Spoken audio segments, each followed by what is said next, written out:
जय हिंद दोस्तों। आज बात करते हैं आपसे आपके डिस्क्रिप्टिव पेपर के लिए। उससे पहले बच्चों, आपको ढेर सारी शुभकामनाएं। आपने CGL Tier 2 क्वालिफाई कर लिया, CHSL Tier 1 क्वालिफाई कर लिया। अब आपकी लड़ाई पूरी होगी आकर के जब आप डिस्क्रिप्टिव पूरी तरीके से पास कर पाएंगे अच्छे मार्क्स से। दोस्तों, अभी हम लोग ऑफलाइन क्लासेस उपलब्ध करा रहे थे हमारे बच्चों को, जो कि पेड थी, लेकिन बहुत सारे बच्चे थे जो दिल्ली नहीं आ पा रहे थे। तो उनकी डिमांड थी कि सर कुछ ऑनलाइन भी हमारे लिए शुरू कीजिए ताकि हम बेहतर कर पाएँ। तो इस बात को लेकर के QMaths के जो निखिल सर हैं उनसे बात हुई और हुआ कि ऐसा करते हैं, ऑनलाइन बेसिस पर बच्चों को उपलब्ध कराते हैं ताकि वो भी बेहतर कर पाएँ, किसी से कम ना रहें। इसी उद्देश्य से हम लोगों ने ये Tier 3 कह लें या Tier 2 कह लें या डिस्क्रिप्टिव कह लें, आप लोगों तक लाने का प्रयास कर रहे हैं। तो कुछ मिनट आपके 10, 12, 15 मिनट एक बेसिक सा इंट्रोडक्शन सा देते हैं कि क्या लिखना है, कैसे लिखना है, क्या नहीं लिखना है, ऐसी ढेर सारी बातें। उससे पहले बच्चों, आप सबको पता है कि आपके पास टाइम मिला है 1 आवर और आपको क्वेश्चन लिखने हैं सिर्फ 2, either essay and later both, और सिर्फ 250 मार्क्स वर्ड्स में आपको ऐसे लिखने हैं और 150 वर्ड्स में आपको लेटर लिखने हैं। हाँ, इसमें 10% आप प्लस या माइनस कर सकते हैं। और बच्चों, दोनों के लिए हमने 50 मार्क्स डिसाइड किए हुए।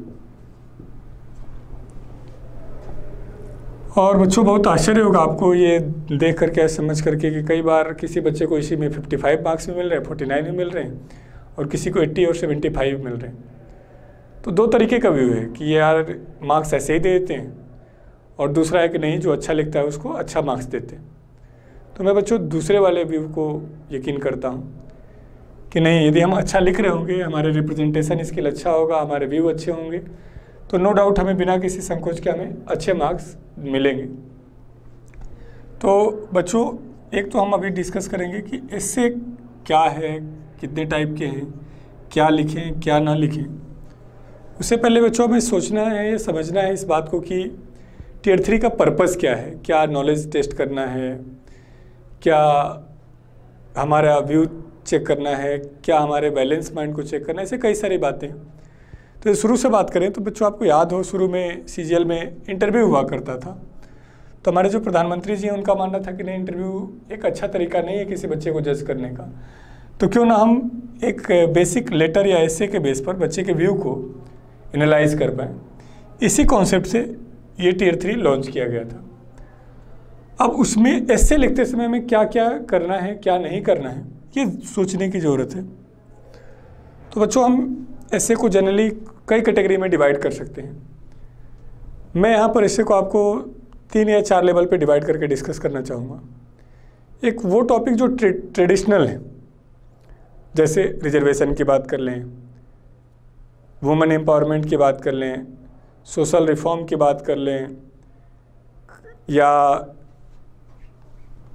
पॉवर्टी की बात कर लें, या अनएम्प्लॉयमेंट की बात कर लें, या करप्शन की बात कर लें, या टेररिज्म की बात कर लें, नक्सलिज्म की बात कर लें। एक तो टॉपिक ये है जो हम टीचर्स जनरली आपको क्लासेस में या जो आप बुकों से अपने आप को तैयार कर रहे हैं या हम करवा रहे हैं। और दूसरा टॉपिक है जनरलाइज, जो ना तो हम तैयार करा रहे हैं ना आप कहीं से कर सकते हैं, आपको अपना व्यू देना है। जैसे लास्ट ईयर की बात करें हम, तो हमने आपसे कहा कि आप भूकंप के आने पर क्या करना है और क्या नहीं करना है, इस पर अपना व्यू लिखें। व्हाट टू डू और नॉट टू डू, क्या करें क्या ना करें, इस पे बात करनी थी। इसी तरीके से हम आपसे पूछ सकते हैं कि अभी भारत में प्रॉब्लम चल रही है, धूल की प्रॉब्लम चल रही है, वाटर रिसोर्स की कमी की। नीति आयोग ने अपने रिपोर्ट में कहा कि काफ़ी तेज़ी से वाटर रिसोर्स हमारा समाप्त हो रहा है। इसी तरीके से अभी आपने देखा था साइक्लोन का था। ऐसे कई सारे टॉपिक हो सकते हैं, या हम आपसे जनरली पूछ सकते हैं कि बच्चों, आप अपना व्यू दीजिए भारत को डेवलप करने के लिए, आप अपना व्यू दीजिए समाज को लॉजिकल थिंकिंग के लिए। ऐसे कई सारी बातें हो सकती हैं। तो मैंने कहा बच्चों, हम इसको 2 तरीके से देख सकते हैं एक तो ट्रेडिशनल और दूसरा बेसिक्स, जनरलाइज। तो हम लोग आपको जनरली यही तैयार कर रहे होते हैं, लेकिन बच्चों आपको तैयार होना है यहाँ पे बिल्कुल आपका प्योर माइंड, अपना बेसिक कॉन्सेप्ट चलना चाहिए। लेकिन इन सब चीज़ों को लिखने से पहले 2-3 बातें आपको ध्यान रखनी होंगी कि जब आप लेटर या एसे लिख रहे हैं तो आप किसी ग्रुप को, यानी ग्रुप कहने से मतलब है कि किसी कास्ट सिस्टम को या किसी खास समाज को आप रिप्रेजेंट नहीं कर रहे हैं। यह बात आपके दिमाग में होना चाहिए। मान लीजिए मैंने कहा कि ट्रिपल तलाक पर अपने व्यू लिखिए, तो हो सकता है मैं हिंदू हूँ, हो सकता है मैं मुस्लिम हूँ, हो सकता है मैं सिख हूँ, नहीं, लिखते समय मेरे विचारों में किसी प्रकार का बायसनेस नहीं आना चाहिए, पूर्वाग्रह नहीं होना चाहिए। ये बात मुझे ध्यान रखनी होगी। यानी मैं कह रहा हूँ कि आप रिलीजन को अपने माइंड से बिल्कुल निकाल के रखेंगे। इसी तरीके से बच्चों रिजर्वेशन पे लिख रहे हैं तो आपके माइंड में किसी भी तरीके से किसी कास्ट को लेकर के, जनरल हैं तो ओबीसी हैं तो एससी हैं तो एससी एसटी हैं, तो आपके व्यू बिल्कुल जनरलाइज होने चाहिए। आप बिल्कुल इंडिपेंडेंट होकर सोच रखते हो, आप लॉजिकल थिंकिंग रखते हो। इसी तरीके से बच्चों आपको जेंडर की बात करें,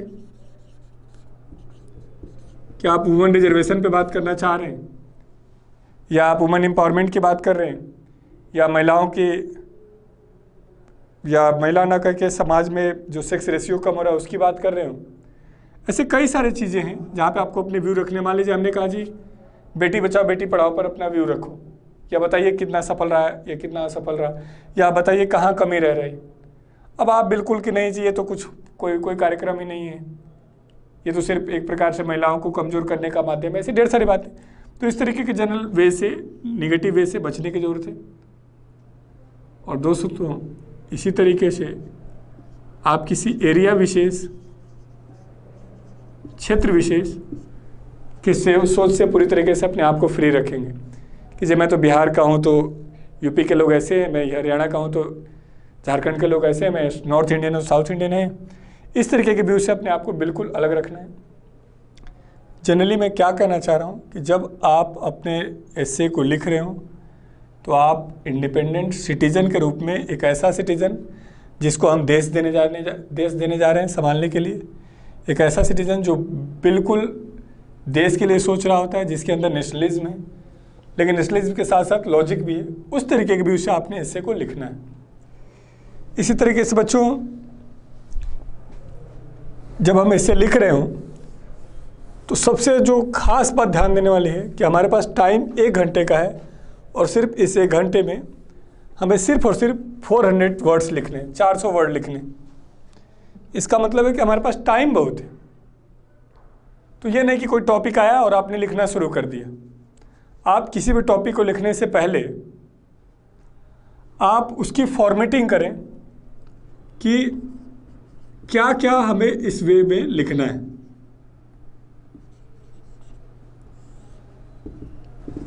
जब तक आपकी फॉर्मेटिंग नहीं होगी तब तक आप बेहतर तरीके से लिख नहीं रहे हो। कई बार ऐसा होता है कि हम लिख रहे होते हैं, हमें पता चल रहा है कि हम गलत लिख में जा रहे हैं, लेकिन एज इट इज उसी पे चलते चले जा रहे हैं। फिर जब लिखने लगे तो लास्ट में लगा यार वर्ड्स कम पड़ गए, ये भी लिखना था, या लिखते गए और पता चला कि बिल्कुल पॉजिटिव भी लिख गए, या लिखते लिखते बिल्कुल नेगेटिव लिख गए। तो इसके लिए सबसे ज़रूरी है कि हम अपने एसे को लिखने से पहले फॉर्मेटिंग जरूर करें। और फॉर्मेटिंग का मीनिंग क्या है तो एक छोटा सा एग्जाम्पल से देख लेते हैं। इस टॉपिक को मैं डिटेल डिस्कस करूँगा। मान लीजिए बच्चों मुझे मेक इन इंडिया पर लिखना हो,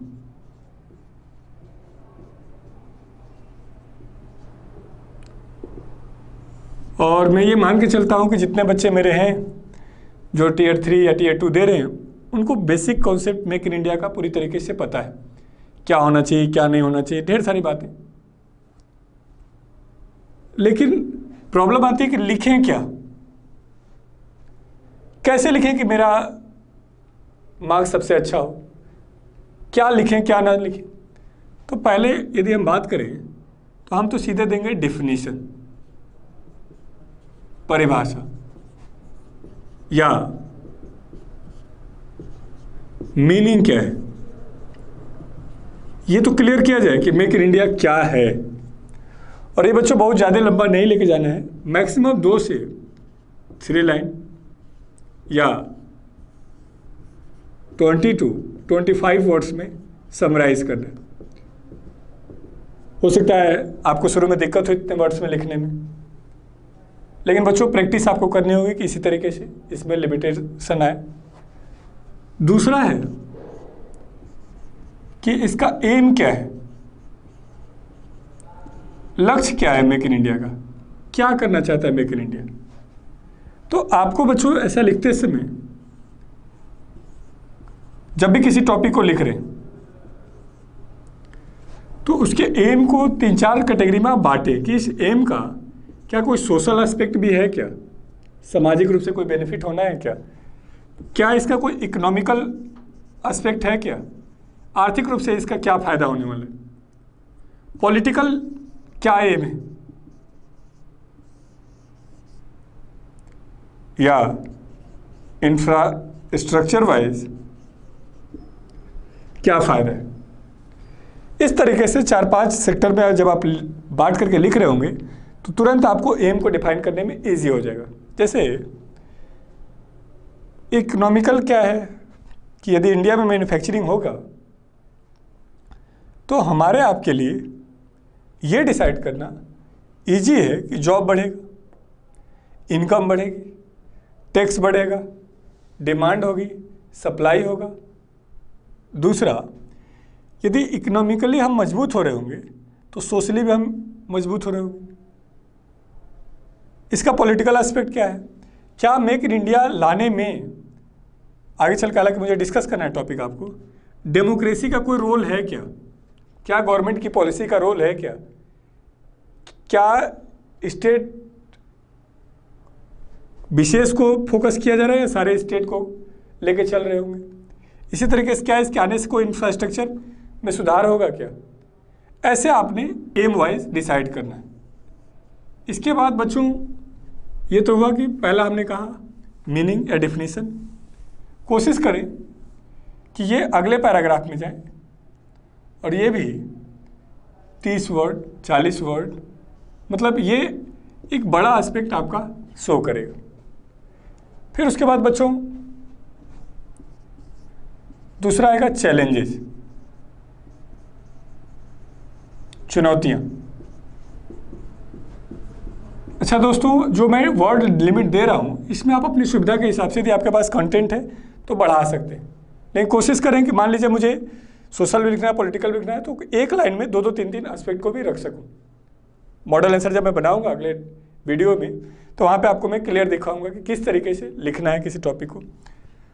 अब रही बात चुनौतियों की, तो क्या मेक इन इंडिया के आने से कोई चुनौती भी जनरेट होगी, क्या इन्वायरमेंट पोल्यूशन होगा, क्या हमारे पास उतना इंफ्रास्ट्रक्चर मजबूत है, क्या हमारे लोग उतने स्किल्ड हैं, क्या लेबर लॉ ऐसा है कि इंडस्ट्रियलिस्ट हमारे वहाँ आने में अट्रैक्शन लें।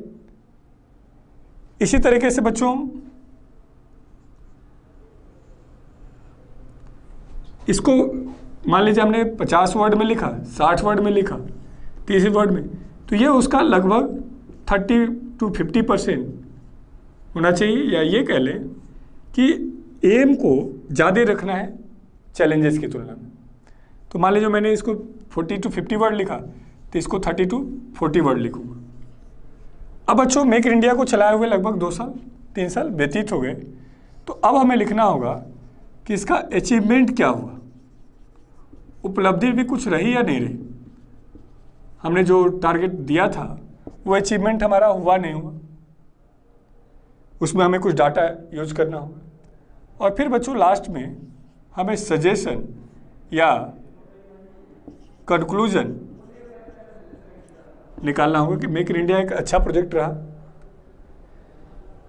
जिसमें हमने लगभग सभी एस्पेक्ट को शामिल किया है।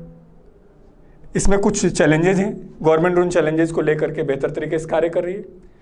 Hopefully it will be program for developed India, वहाँ पे आपके सामने रख रहे होंगे। बच्चों 2-3 बातें बहुत ज़्यादा लंबा ना खींच करके क्लियरली बात करें तो टीयर 3 बहुत ही आसान है। शर्त यह है कि आप सिर्फ पढ़ने पे नहीं, लिखने पे काम करें, प्रैक्टिस करें। आप हम लोगों तक भेजें, हम आपकी कॉपियों को चेक करेंगे, हम बताएंगे हर टॉपिक का मॉडल आंसर। आप अपने डिमांड के अकॉर्डिंग कोई भी टॉपिक आप हमें टेक्स्ट कर सकते हैं, कमेंट बॉक्स में लिख सकते हैं, बता सकते हैं कि सर इस टॉपिक पर हमें वीडियो दे दो, इस टॉपिक का हमें मॉडल आंसर दे दो। फिर वहाँ से मैं आप मॉडल आंसर दूँ, आप मैच करें कि हम कितने हद तक वहाँ पे ठीक है। दूसरा, आपको लगता है कि नहीं हमारी कॉपी भी चेक होनी चाहिए, तो उसका भी हम कुछ बीच का रास्ता निकालेंगे। लेकिन इन सबसे पहले आपको बच्चों एक कार्य करना है। अब मैं किसी का विरोध तो नहीं करूँगा, लेकिन बच्चों YouTube पे बेहतर वीडियो पड़े हुए हैं जो आपको टीयर 3 टीयर 2 में मदद कर सकते हैं, लेकिन शायद आप उन तक पहुंच नहीं पा रहे हैं। कुछ वीडियो ऐसे भी रहे हैं जिनको देख करके भी मतलब गुस्सा भी आ रहा है कि आखिर क्यों मेरे बच्चों को का करियर बर्बाद करने में लगे हो, क्यों अपने मन से कुछ भी कमेंट कर रहे हो। तो जो भी हो, इस पर हम ज़्यादा टाइम नहीं दे करके हम टू द पॉइंट आ रहे हैं। एक तो हमने कहा कि आपको राइटिंग प्रैक्टिस करने की आवश्यकता है। अब दूसरा बेसिक सा क्वेश्चन आ रहा है बच्चे का कि सर हम सोर्स क्या यूज करें, क्या मार्केट में कोई ऐसी बुक है जिसको हम पूरी तरीके से फॉलो करें, कोई ऐसा फॉर्मेट है। तो बच्चों आपके यूट्यूब पर है एक चैनल है राज्यसभा, और इस पर एक प्रोग्राम आता है सरोकार, हालांकि है हिंदी में, लेकिन यदि आप इसको देखते हैं बच्चों तो यकीन मानिए आपको किसी टीचर की, किसी क्लास की, किसी बुक की आवश्यकता नहीं होगी। आप इस प्रोग्राम को देखें, अपनी कॉपी लिखें, वहाँ से काम का जो पॉइंट आ रहा हो फॉर्मेटिंग करें, उसको प्रॉपर 250 वर्ड्स में एक्सप्लेन करने की कोशिश करें, अपने दोस्तों से, खुद या हम टीचर से चेक करवाएं और आराम से जाकर के एग्ज़ाम दे करके आएँ। टाइम थोड़ा सा कम है, लेकिन आप याद कीजिए आपने बहुत मेहनत से यहाँ तक अपने आप को पहुँचाया है, तो थोड़ा सा सीरियस होने की ज़रूरत है। इस पर अपने आप को थोड़ा सा टाइम दें। मेरा मानना है कि टीयर 3 के लिए कम से कम आपको 4-5 घंटे देना चाहिए मिनिमम। ज़्यादा कंटेंट इकट्ठा करें और उसको समराइज़ करें।